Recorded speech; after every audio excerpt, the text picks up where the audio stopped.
잠시 멈춰서 생각해보세요. 여러분에게 신뢰란 어떤 의미인가요? 일상에서부터 직장, 인간관계에 이르기까지 신뢰는 우리가 서로 연결되고 성장하는데 핵심적인 역할을 합니다. 하지만 여러분은 혹시 화려한 약속을 남발하면서도 정작 행동으로는 아무것도 보여주지 않는 사람을 만난 적이 있나요? 오늘 우리는 신뢰하기 어려운 사람들의 5가지 특징을 탐구할 것입니다. 이 특징들은 실제 경험과 깊은 교훈을 바탕으로 정리된 것입니다. 이 특징들은 타인을 평가하는 기준일 뿐만 아니라 우리 자신을 돌아보는 계기가 됩니다. 저는 서울과 부산에서 일하며 배운 한 가지 진리를 공유하고 싶습니다. 신뢰는 화려한 말로 만들어지는 것이 아니라 꾸준하고 진실된 행동으로 쌓이는 것입니다. 자, 함께 시작해볼까요? 신뢰하기 어려운 사람의 첫 번째 특징은 말은 많지만 행동이 부족하다는 점입니다.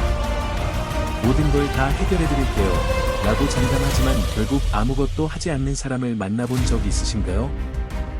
부산의 번화한 시장에서 일할 때의 일이 떠오릅니다. 한 상인이 늘 저한테 맡기세요. 걱정 마세요. 라고 말하곤 했습니다. 처음엔 고객들이 그의 자신감에 끌렸습니다. 누가 자신감 넘치는 말을 싫어하겠어요? 하지만 배송 날짜가 되어도 물건은 도착하지 않았습니다. 고객이 전화로 물으면 그는 변명만 늘어놓았죠. 결국 그는 모든 신뢰를 잃었고 그와 거래하려는 사람은 아무도 없게 되었습니다. 이 경험은 제게 중요한 교훈을 주었습니다. 말은 쉽게 할 수 있지만 사람의 진정한 가치는 약속을 지키는 행동에 달려 있습니다.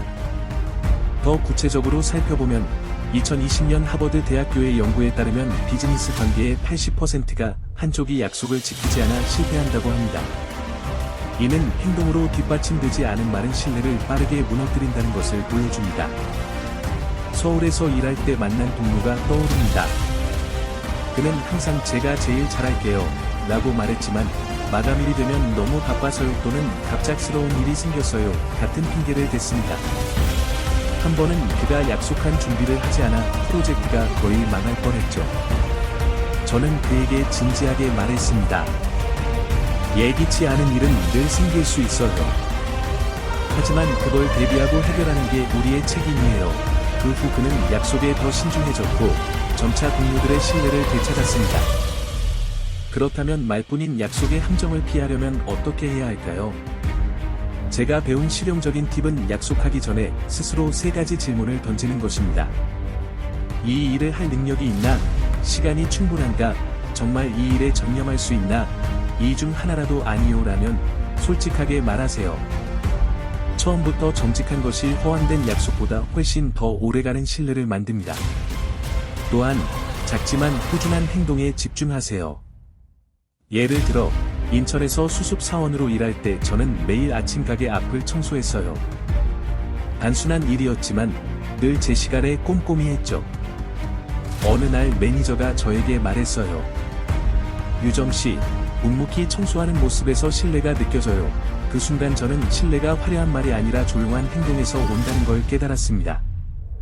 일관된 행동은 타인과의 신뢰뿐만 아니라 자기 자신에 대한 자신감도 키워줍니다. 기억하세요. 말은 첫인상을 줄 수 있지만 행동이 사람들의 곁에 머무르게 합니다. 다음 섹션에서는 신뢰를 무너뜨리는 2가지 특징, 즉 남을 헐뜯는 습관과 쉽게 화내는 성향을 살펴볼 것입니다. 이 행동들은 관계를 손상시킬 뿐만 아니라 그들의 내면을 드러냅니다. 계속해서 함께할 준비 되셨나요?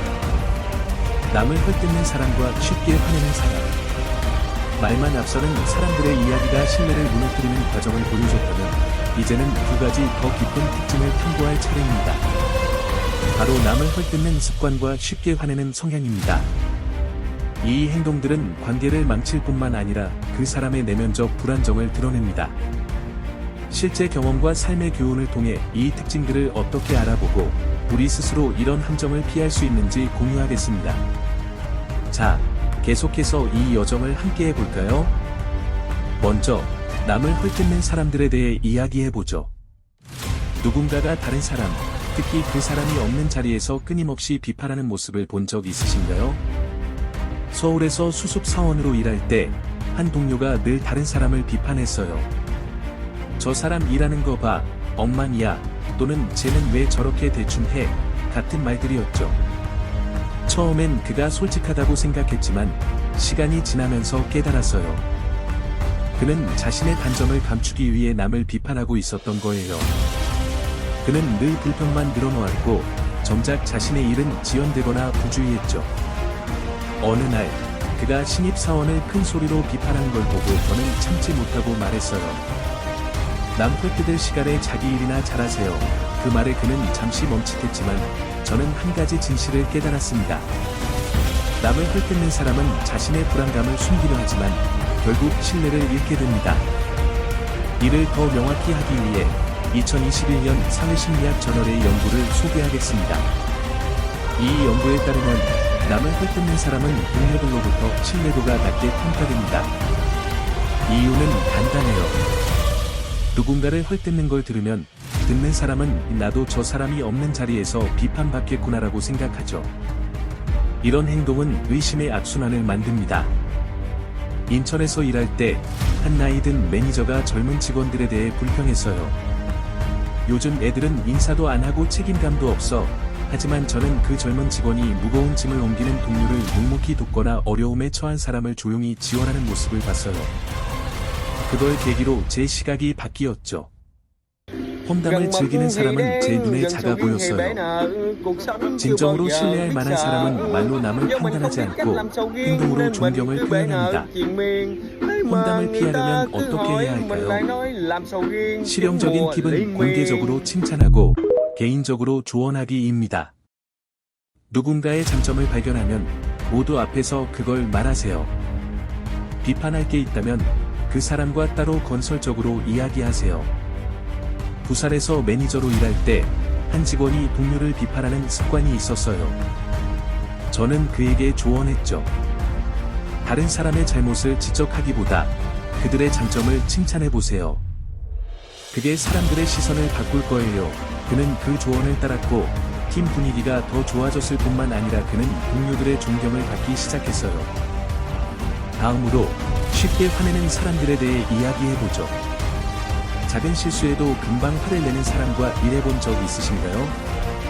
인천의 한 가게에서 일할 때 사장님은 매우 섭리가 급했어요. 물건 하나 잘못 놓여도 이것도 제대로 못해? 일할 줄 아는 거야 라며 소리쳤죠. 직원들은 늘 그의 눈치를 보며 긴장했어요. 처음엔 그가 일에 열정적이어서 엄격하다고 생각했지만 점차 깨달았어요. 그의 분노는 열정이 아니라 감정을 통제하지 못하는 모습이었어요. 2019년 스탠퍼드 대학교의 연구에 따르면 쉽게 화내는 사람은 직장에서 신뢰도가 낮게 평가되며 동료와 고객에게 불안감을 준다고 합니다. 한 번은 신입 직원이 작은 주문을 잘못 처리했어요. 매니저가 즉시 소리쳤죠. 이거 누가 한 거야? 터무니없어. 분위기가 무거워졌고 그 직원은 일주일 내내 말을 거의 하지 않았어요. 저는 그를 따로 불러 말했어요. 화를 내는 건 사람들을 움직이게 할 수 있지만 그건 두려움 때문이에요. 신뢰가 아니죠. 진짜 존경받고 싶다면 침착하게 가르쳐주세요. 처음엔 그가 제 말을 무시했지만 어느 날 젊은 동료가 그에게 말했어요. 저는 혼날까봐 무서워서 일에 집중할 수가 없어요. 그 말은 그를 멈추게 했고 그는 자신의 행동을 돌아보기 시작했어요. 이후 그는 소리 지르는 대신 질문하고 귀 기울였고 팀 분위기는 훨씬 편안해졌어요. 화를 다스리려면 10초 규칙을 추천합니다. 화가 날 때 머릿속으로 1부터 10까지 세면서 이게 화낼 만한 일인가? 라고 자문하세요. 이 방법은 감정을 억제하고 건설적으로 반응할 시간을 줍니다. 제가 한 직원이 중요한 프로젝트를 망쳤을 때 이 방법을 썼어요.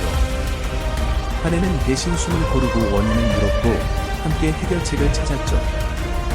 그 결과 문제는 해결되었고 그는 존중받는다고 느꼈어요. 쉽게 화내는 사람은 강인함을 보여준다고 착각하지만 사실은 내면의 약점을 드러냅니다. 반대로 침착함을 유지하는 사람은 진정한 신뢰를 쌓습니다. 다음 섹션에서는 마지막 두 가지 특징, 즉 책임감 부족과 사람에 따라 태도를 바꾸는 행동을 살펴볼게요. 책임감 부족과 사람에 따라 태도를 바꾸는 사람. 말만 앞서는 사람, 혼담하는 사람, 쉽게 화내는 사람의 이야기를 통해 신뢰를 무너뜨리는 행동들을 살펴봤습니다. 이제 마지막 두 가지 특징, 즉 책임감 부족과 사람에 따라 태도를 바꾸는 행동을 탐구할 차례입니다. 이 행동들은 관계를 망칠 뿐만 아니라 그 사람의 일관성 부족을 드러냅니다. 실제 사례와 삶의 교훈을 통해 이 특징들을 알아보고 우리가 어떻게 신뢰를 쌓을 수 있는지 공유하겠습니다. 계속해서 함께 해볼까요? 네 번째 특징은 책임감 부족입니다. 일이 잘못되었을 때 늘 남 탓하는 사람을 만나본 적 있으신가요? 서울에서 일할 때 우리 회사가 큰 실수를 저질러 중요한 고객에게 문제를 일으켰던 일이 기억나요. 관련된 직원이 즉시 제 잘못이 아니에요. 지시가 너무 모호했어요. 라고 말했죠. 그는 책임을 다른 사람에게 떠넘겼어요. 모두 조용히 들었지만 속으로는 이 사람에게 중요한 일을 맡길 수 없겠구나라고 생각했을 거예요. 이 경험은 제게 한 가지 진리를 가르쳐줬어요. 신뢰는 당신이 책임을 지는 용기를 보일 때 만들어집니다. 이를 명확히 하기 위해 2022년 비즈니스 관리 저널의 연구를 소개하겠습니다. 이 연구에 따르면 실수를 인정하고 책임지는 리더는 그렇지 않은 리더보다 직원들의 신뢰를 60% 더 받습니다. 부산의 한 공장에서 일할 때 납품된 제품에서 심각한 결함이 발견되었어요. 저는 즉시 생산부 매니저에게 원인을 물었고 그는 분명히 조립팀 탓이에요. 라고 대답했죠. 확인도 없이 책임을 떠넘긴 거예요. 조사를 해보니 그가 중요한 검사 단계를 건너뛰었더군요. 진실이 드러났을 때 그는 크게 후회했지만 고객의 신뢰는 이미 훼손된 상태였어요. 저는 그에게 말했어요. 진심 어린 사과와 해결책이 상황을 구할 수 있지만 책임 떠넘기기는 더 악화시킬 뿐이에요. 이로써 저는 책임지는 것이 패배가 아니라 성숙함을 보여주는 것임을 배웠어요. 책임감을 키우려면 3단계 규칙을 적용하세요. 실수를 했을 때 인정하고 사과하고 행동하세요. 예를 들어 제가 잘못했어요. 죄송합니다. 이렇게 고치겠습니다. 라고 말하는 거예요. 인천에서 팀을 관리할 때 한 젊은 직원이 중요한 프로젝트를 망쳤어요. 그는 저에게 와서 제 잘못이에요. 다시 기회를 주세요. 라고 말했죠. 그 진심에 저는 그에게 더 큰 책임을 맡기고 싶었어요. 반대로 늘 부하 직원이 잘못했어요 또는 파트너 때문이에요 라고 탓하는 사람은 동료들로부터 점차 외면받았어요. 책임은 신뢰를 쌓는 기회입니다. 피한다면 기회를 잃고 받아들인다면 얻을 수 있어요. 5번째 특징은 사람에 따라 태도를 바꾸는 것입니다. 상사에게는 친절하지만 부하 직원에게는 무례한 사람을 보신 적 있나요? 서울의 한 가게에서 수습 사원으로 일할 때 한 매니저가 단골 고객에게는 다시 와주셔서 감사합니다. 라며 미소 지었지만 뒤로 돌아서자 신입 직원에게 빨리빨리 해, 꾸물대지 마, 라고 소리쳤어요. 저는 스스로에게 물었죠. 이 사람의 친절함이 진심일까? 사람에 따라 태도를 바꾸는 사람은 진정성이 부족하고 이는 신뢰를 얻기 어렵게 만듭니다. 부산에서 만난 한 영업사원의 사례를 들어볼게요. 그는 상사에게는 늘 겸손하고 예의 바르게 굴었지만 부하 직원이나 파트너사의 신입 직원에게는 왜 이렇게 하셨어요? 제대로 하세요. 라며 오만하게 말했어요. 결국 한 신입 직원이 그의 태도를 참지 못하고 당신 태도 때문에 일이 잘 안 돼요. 라고 말했고 그 일은 상사에게 보고되었죠. 그의 신뢰는 크게 훼손되었어요. 이 경험은 제게 중요한 교훈을 주었어요. 한 사람의 본성은 그가 자신보다 낮은 위치에 있는 사람을 어떻게 대하는지에서 드러납니다. 이 점을 강조하기 위해 넬슨 만델라의 이야기를 소개하겠습니다. 2020년 포브스의 기사에 따르면 만델라는 정치인부터 평범한 직원까지 모두에게 똑같이 존중과 겸손으로 대했어요. 이 일관성이 그를 신뢰의 상징으로 만들었죠. 저는 진정성이란 누구에게나 같은 태도로 대하는 것이라고 믿습니다. 이를 실천하려면 누군가를 만났을 때 이 사람을 내가 가장 소중한 사람처럼 대하고 있나? 라고 자문해보세요. 제가 매니저로 일할 때 신입 직원부터 큰 고객까지 모두에게 미소와 감사를 전하려고 노력했어요. 한 젊은 직원이 저에게 선배님이 모두에게 친절해서 존경스러워요 라고 말했을 때 저는 일관성이 신뢰를 만든다는 걸 다시 느꼈어요. 사람에 따라 태도를 바꾸는 사람은 처음엔 좋은 인상을 줄 수 있지만 그들의 불일치가 곧 드러나죠. 반대로 모두에게 공정하고 존중하는 사람은 자연스럽게 신뢰를 얻습니다.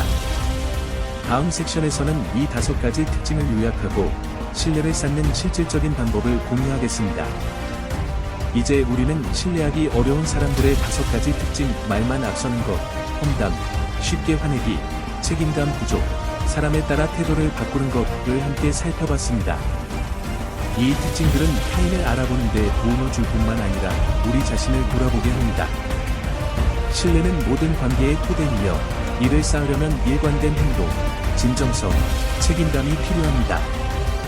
이 마지막 섹션에서는 주요 교훈을 요약하고 영감을 주는 이야기를 공유하며 여러분이 이 교훈을 삶에 적용하도록 공유하겠습니다. 신뢰에 대한 새로운 시각을 함께 마무리해 봅시다. 다시 돌아보면 첫 번째 특징은 말만 앞서는 것이었습니다.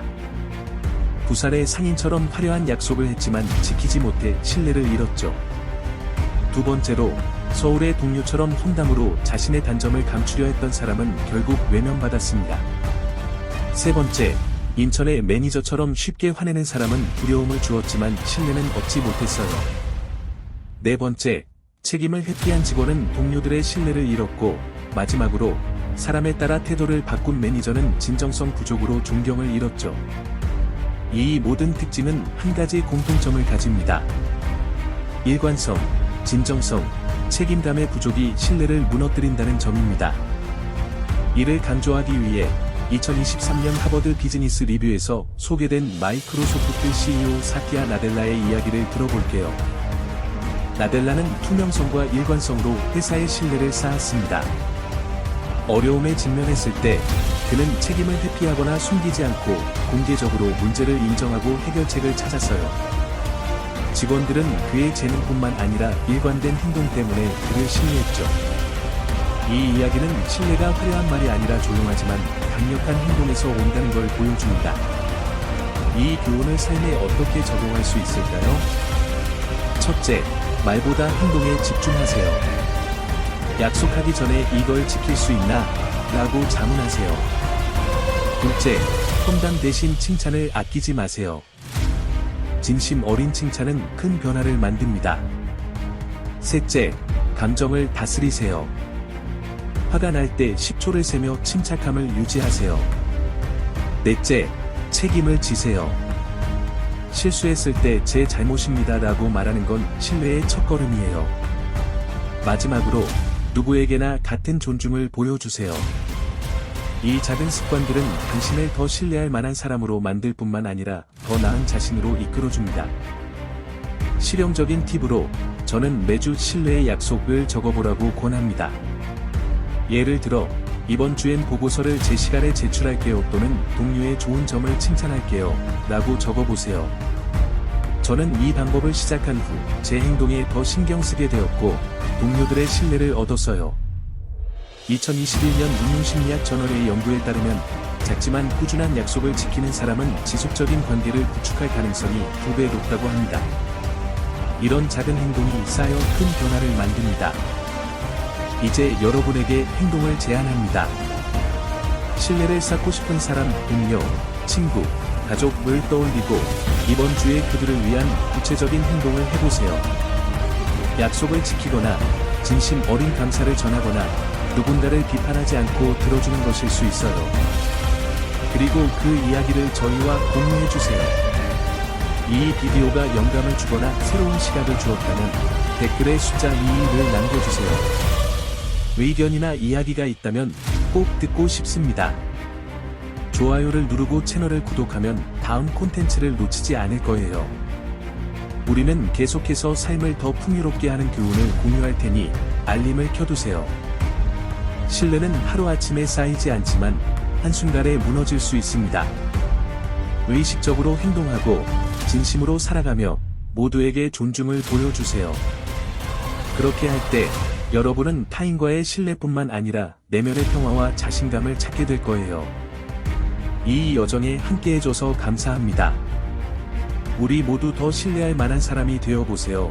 타인뿐 아니라 우리 자신을 위해서요.